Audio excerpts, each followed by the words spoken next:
Pakistan army का rescue operation दुनिया की स्पेशल फोर्सेस के लिए मिसाल। नाज़रीन, जिस महारत और प्रोफेशनलिज्म के साथ पाकिस्तानी सिक्योरिटी फोर्सेस ने जाफर एक्सप्रेस का रेस्क्यू ऑपरेशन सर अंजाम दिया, वो काबिल तहसीन है। इस पूरे ऑपरेशन में हॉस्टेजेस को कम से कम नुकसान पहुंचाने की हिकमत अमली अपनाई गई और स्नाइपर राइफल के जरिए खुदकुश बमबारों को इंतहाई महारत से न्यूट्रलाइज किया गया ताकि हॉस्टेजेस को बाहिफाजत रिलीज करवाया जा सके। इसके बाद जो ऑन ग्राउंड रेस्क्यू ऑपरेशन किया गया उसमें पाकिस्तान एयरफोर्स और जदीद ड्रोन टेक्नोलॉजी को इंतहाई मौसर अंदाज में इस्तेमाल किया गया, जिसके नतीजे में एक राफ्ट ट्रेन के अंदर मौजूद दहशतगर्दों का खात्मा मुमकिन हुआ।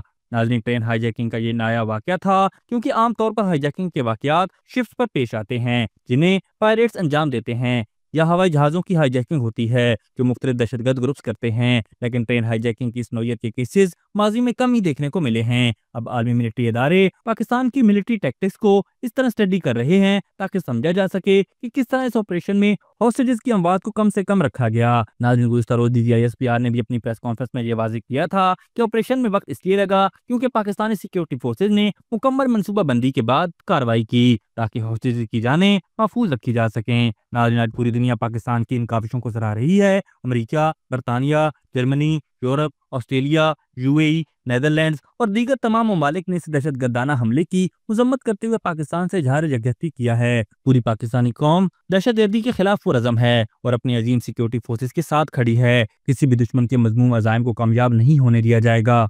अभी तक के लिए सिर्फ इतना ही। मजीद दिलचस्प और ताज़ा तरीन खबरों से आगाह रहने के लिए हमारे चैनल इस्लामाबाद इंसाइडर को सब्सक्राइब करना मत भूलिए। और अगर हमारी ये वीडियो आपको अच्छी लगी है तो इसे लाइक कर दें और अपनी कीमती राय का इजहार नीचे दिए गए कमेंट सेक्शन में ज़रूर करें।